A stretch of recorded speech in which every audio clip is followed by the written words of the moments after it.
PR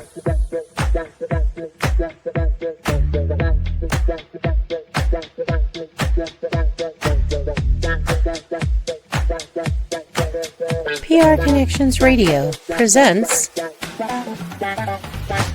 This podcast is brought to you by LifeWave. Ready to elevate your wellness game? Meet X39 from LifeWave.com. This game-changing patch uses phototherapy to stimulate your skin, enhancing strength and stamina by channeling your body's innate energy. Simply apply it to harness infrared heat, naturally boosting your vitality. Want to learn more? Visit www.lifewave.com/VernD and step into a healthier, more active lifestyle today.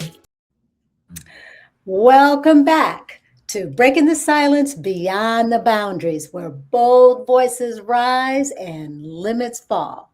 Now, I'm your host, Gail Larson, and throughout this season, we've been exploring what it means to move beyond the limits once we believed once defined us. Now, so far this season, we have had conversations that have reflected the courage that it takes to use your voice more honestly and step into greater visibility and navigate unfamiliar spaces with confidence. And today we continue that journey by focusing on something that is just more deeply personal and powerful. So this episode is especially meaningful to me because my guest today is someone I have known for more than 40 years. Now, before becoming an Army veteran and a leader in transportation operations, Chaka was once my student in both first grade and sixth grade, if you can believe that. Now, over the years, we've remained in contact, of course, and watching her grow and step into new chapters of her life. So today, Chaka joins us to share her perspective on leadership and purpose and service and what it truly means to use your voice courageously. So Chaka, welcome. Thank you. Thank you. I'm happy to be here. I am so glad that you said yes when we connected. And I said, come on, please be on my podcast. So when we chatted earlier, we talked about so much. I mean, we talked for over an hour at least. But there were some things that you felt really personal that you wanted to talk about. And could you refresh me and our audience about that? Well, yes. Like you said, we talked about so many things, but one of the things we have in common is that we have been divorced, and we had children at the time that was happening. And so when we were talking earlier, I was telling you how successfully I co-parent with my ex-husband, and how that's been such a beneficial thing for my son. Our son. Absolutely. Yeah. And what I find is a lot of people don't know how to successfully co-parent. And, I have a few tips that may help with some people, but I do see that is a very big problem when parents are no longer together and there's children involved. Yep. And, what are some of the reasons you think that, as people evolve as parents that are no longer together, that their feelings and their emotions get so tangled up? Well, it's because you're mad at the other person and you're mad at yourself for loving the other person and not being able to see this coming. And that is very difficult to get out of that headspace. It's very difficult. And a lot of times you don't know how to get out of that headspace. And for those moments, you're not thinking about the child. You're not thinking about the best interest of the child. Mm-hmm, absolutely. And very often when, these divorces or separations occur, the child is very young.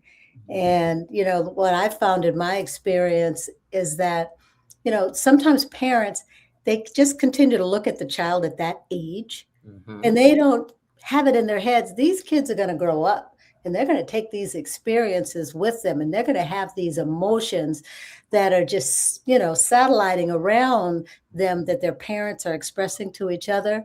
And I just find your situation just so heartening and enlightening because your son is older now. And, your experiences with him tell us a little bit more about him in this environment now. Okay, well, my son is 15 years old and he is a musician. He is alto saxophonist, first chair regional band. And he lives with my ex-husband. And originally, when we first divorced, my son was around 2 years old, 3, Wow. very young. And when you're dealing with a child that young, the vocabulary is very limited. And then also a child that young is very used to a routine. And that stopped. You see what I'm saying? Wow. Yeah. Mm-hmm. And I found it very difficult on, well, how do I explain this to him? That mommy and daddy are not together anymore. He doesn't even understand what marriage is. Oh, exactly right. Yes. So I found myself telling him, hey, son, I'm going to stay here at grandma's house for a little while. And so that's why I'm not at the house anymore. And he was like, oh, okay. That was the end of the conversation. You see what I'm saying? That was the end of there was nothing. I did not need to elaborate anymore. I am talking to a 3-year-old.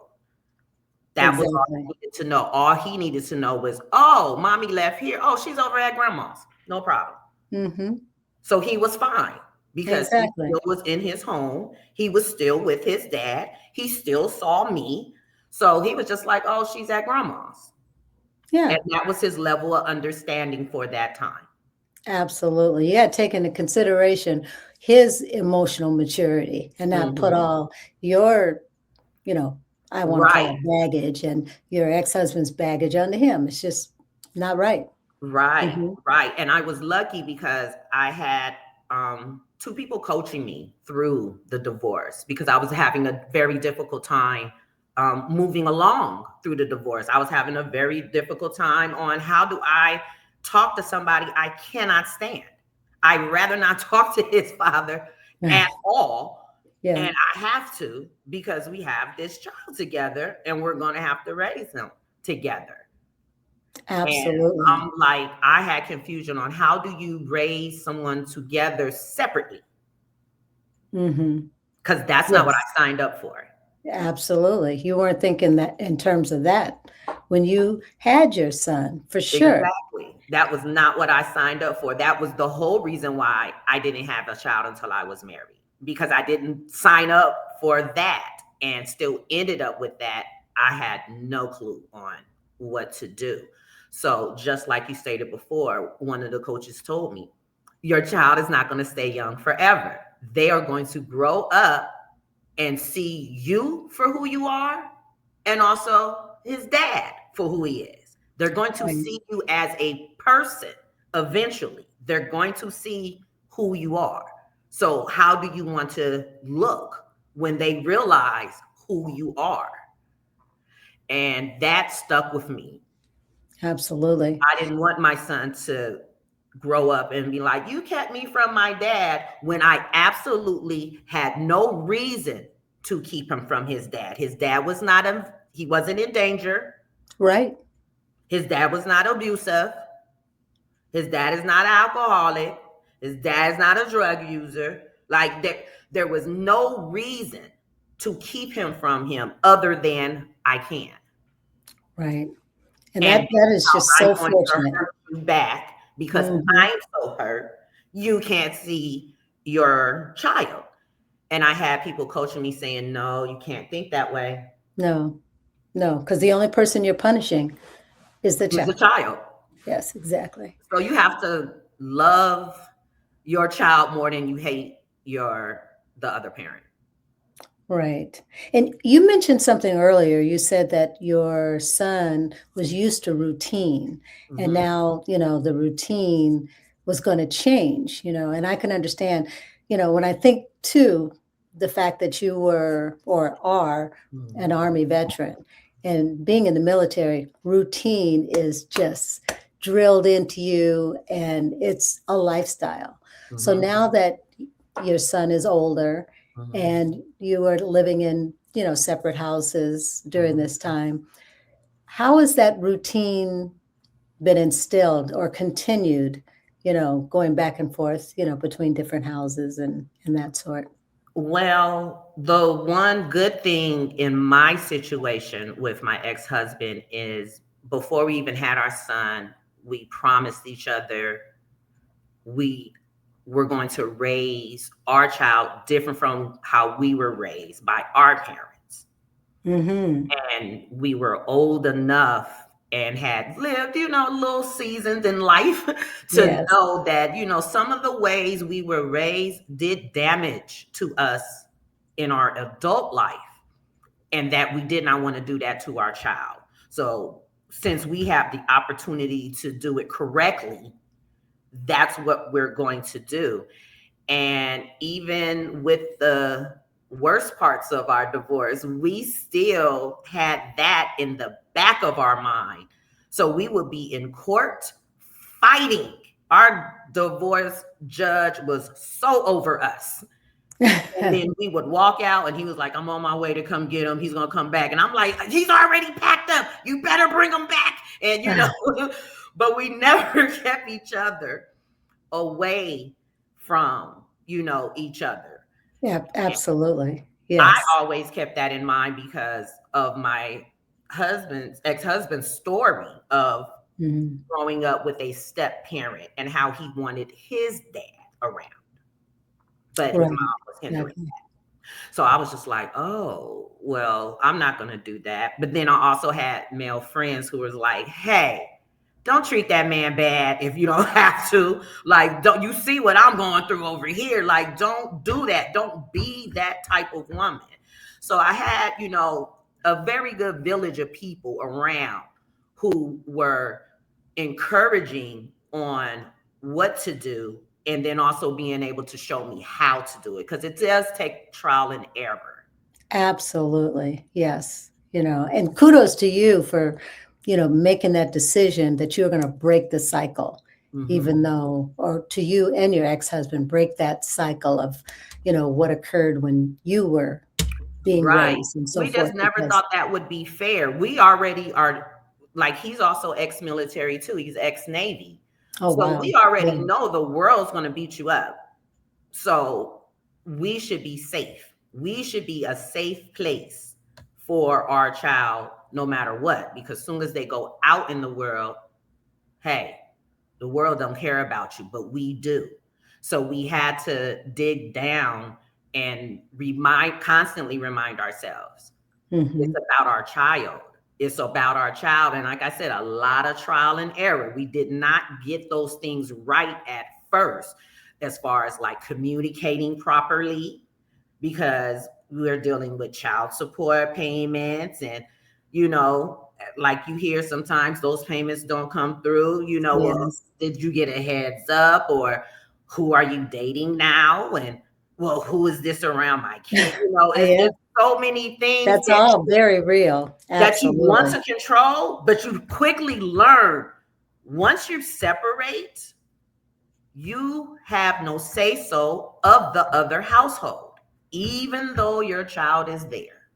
Yep. You have no say so on who they date.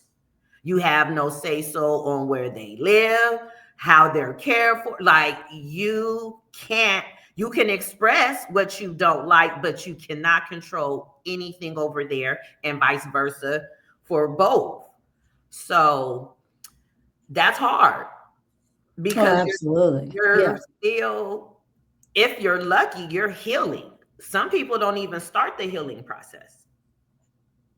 Well, what's really fortunate too is that now you and your ex-husband have a wonderful relationship in terms of raising your child. And now your child is in high school. Mm-hmm. So we know that when kids get into that adolescence, there are going to be some challenges. And then they know that if the parents are in different households, they may even play one against the other. Mm-hmm. So, you had mentioned he's in high school and he's in band and so forth. Yeah. Have you experienced a situation that has been particularly challenging that you've had to deal with as of late? Yes. Our wonderful son is failing geometry. Oh my gosh. Oh, goodness. And we have to laugh at this because geometry has been a thorn in this young man's side all this year. Yes. And Yes. so collectively, his dad is the primary parent. Mm-hmm. So he relays to me, hey, this is what's going on with him with geometry. I looked at the work, I couldn't do it. So I showed him how he can go on YouTube and find teachers that are teaching this particular part of geometry. And he can also find out from here. I found out that they have tutoring at his school. I told him to go to tutors and get this grade up. And so I'm like, okay. So when we communicate like that, there is no input for me other than let me call my son. Hey, you should do what your dad tells you to do. Because Exactly. when Support. my son Support. calls me, all Mm-hmm. he said, Daddy is so mean. I can't do this and I can't do that. Well, why, son? Why can't you do this? And why can't you do that? Well, did you ask daddy for help? I always let him know your dad is there for you. Your dad is there to help you. Your That's dad right. loves you just as much as I do. That's So exactly how right. about if you do what your dad tells you to do, if you won't have any problems? And so what we found out this year is that he's been lying to both of us. They playing one against the other. But what he doesn't know is we kind of figured that out. And so his dad, being the primary parent, had his way of what he wanted to do before he was like, okay, this is bad.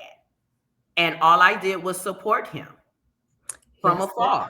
So with supporting his father from afar, I'm telling his father, you're doing a good job. I say that to my ex-husband. You're Mm-hmm. doing a good job. You're an awesome father. I speak life into him because he has our child over there, but also he is doing a good job. For you to say, well, let me show you, son, how to research something you are having difficulty in. That is very good as a parent. That's what most children want in a parent. And that's not even a guarantee just because you are a parent that you're able to do that for your child. That's exactly right. And you know what I'm hearing, or I should say what I'm not hearing? I'm not hearing the blame game. Because when things go downhill, parents, they blame each other, they blame the child, and then the child blames the school, and Yes. that whole thing. So And I'm just hearing support coming from all sides. yes, and that's interesting. You said that because while we were talking, and I'm like, he was like, he has a 39. I said, a 39? And then I said, okay. I said, wait a minute. I said, I'm going to ask you a question, but please don't take it as I'm accusing you. I'm just trying to figure out how we can help our son together. So, how did you allow him to get that far down to that low of a grade? 9%, right. And he said, no, I don't take that as any offense. And I can explain to you how it got this bad.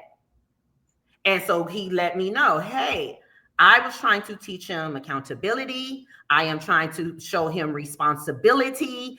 And so I kept giving him enough rope to hang himself, also while I'm trusting that I'm telling him what to do. And he's saying, yes, Dad, I did do that.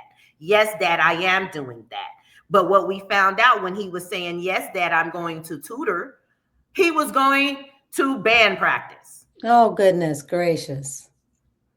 So Wow. with him just trusting his son, like he said, I just really wanted to trust him and thought he would self-correct. I gave him all the tools, all the support, and all the resources he needed. And this is the outcome. He says, so I know what I need to do moving forward. That's what he said. I know where I messed up, where it did get this low, but I really had a lot of faith in our son. And you know what? He let us down. And so that answer right there alone, there was no need to accuse him like, oh, well, you're not staying on top of it. No, he is a hands-on dad. Right. That's how we know that geometry's been beating him up for a year. It's not like he's just now telling me this. But anytime I was like, well, what do you need me to do from here? He was like, talk to him, let him know. So me talking to my son was always, how about you listen to what your dad is telling you to do, and you won't have any of these problems. That's right. And, you know, you shared with us 3 very important concepts that are often forgotten when you're trying to maneuver through these challenges. You said accountability, responsibility, and trust. And when all of those 3 things are working in tandem, it really does provide the support that both parents need to deal with these challenging situations as well. But then there's the 4th thing that I think we're getting ready to get into, and that is the consequences. Because despite those 3 things, accountability, responsibility, and trust, he still went off the rails. So talk about the consequences that the 2 of you as parents work through. So for this particular thing, consequence, his dad suggested, hey, I think we're going to sit him down for band. Can't play in band next year because he is not doing what he's supposed to do. He's not keeping up the grades. And I know for a fact, even his dad is an ex-band member. Yes. So, you know, you're not pulling anything over on your dad, you know, and that's what we're watching. And so, you know, he was like, he can sit down. He's a freshman. He was like, he can sit down a year because it's only hurting him. We're not in band. We have our degrees. We have our certifications. Like, we have our academia already, and we're lifelong students. So we stay continuing to learn. So it's not like you're watching your parents not show you personally how important education is. That's right. You're a living example. Exactly. So consequence, I was on board with it. I was like, yeah. And he was like, but he was on the fence. And so when I talked to my son, because I was so upset with my son that I was like, I need a couple days. Also, because I don't want to tear my son down. I want to express my grievance, but I don't want to tear you apart because I'm angry. So I wanted to be able to choose my words wisely. And so, you know, I need a couple days because I'm trying to figure out why is our son trying the both of us. So when I talk to my son, and the funny thing is because we know our son and we talk to each other about our son, I already could hear mumbling, I don't know answers. And so our conversation became very short. I was like, you know what? I don't even like the way you're talking to me, but you do have punishment coming from me. And for him, you know, we live in 2 different states. So he's just like, you know, whatever. Like, he doesn't even know what his punishment is yet. But we do. And I got off the phone with him and immediately called his dad. I said, hey, pull him out of band. He was like, ooh, you pulling the trigger on it? I said, yeah, I'll be the bad one. Pull him out. And he was just like, okay. And I said, and book report. He's doing a book report this summer too, along with summer school. And he said, oh, and then we laughed because our parents used to make us do that during the summer. So it was funny because now this is about to be punishment for you. But I have no problem being the bad parent this time. Because see, all this time, my son is telling me, Daddy's the bad parent. Daddy's mean. Daddy doesn't understand me. He doesn't know what he's talking about. Like, so now I'll take the role on that one. I'll be the bad one. I'm the one who said, no, sit down. You're not going to be able to be in bed. Right. So because of these consequences, and your dad has been warning you. So, but together we have to support each other. So even though we're in different states, even with this, I asked him, how else can I support you? And he was just like, stay on them. Stay on them. I'll give you the schedule I'm going to make. Because see, now we're going to micromanage you. That's right. You had the freedom before, but now, yes. Mm-hmm. So we'll do it together. So like the chores that he has to do, now he has to take a picture, send it to me. And I bet not have to call and ask for said picture. That's right. In 52 weeks, I should have 52 pictures of the bathroom being clean in support of his father. You see what I'm saying? Because see, now not just answering your dad, now you have to answer me too. And I don't even live there. Yeah, but that's accountability and taking responsibility for your actions. That's for sure. Yes. Now, I was going to ask you something about this earlier on, but I just got so excited seeing you for the first time in, decades. But one thing that we had talked about, because our audience, they could see your courage and your resilience and how strong you are. And that has a lot to do with just your identity from the very beginning. Yes. So tell us about that. Okay, well, my name is Chaka. Chaka is African, Zulu, and it means great warrior. Now, at the time that my parents named me Chaka, they didn't know that. They named me after the singer, Chaka Khan. And I'm actually named, and it's so funny, I am named not after Chaka Khan, I am named after Chaka Khan's voice. Yes. Yes. So I am really named after her voice, not the person. And I'm named after her voice because my parents, especially my dad, was like, she's as unique as Chaka Khan's voice. So it's so funny that we're talking about voices and having a voice. And I'm named after one of the most iconic, legendary singers' voice. I'm named after her voice. And so that is, it really is my name. I really am a warrior. I have to stand up, in order to even to be able to not be upset with my ex-husband and blame him for anything with, with our son's grade being bad, no, it's a voice. I have to be a voice of reason. Sometimes I have to be the voice for those who are voiceless. And believe it or not, when I have to speak for myself or defend for myself, I am afraid. But I will do it if my voice is shaking, knees shaking, tears coming down my eyes. I will speak up. But yes, I am afraid nearly every time where I find myself saying, oh my gosh, I'm going to have to say something. Yep. And that's courage right there, because a lot of people, they don't even want to admit that they're afraid. Yes. And my favorite word is no.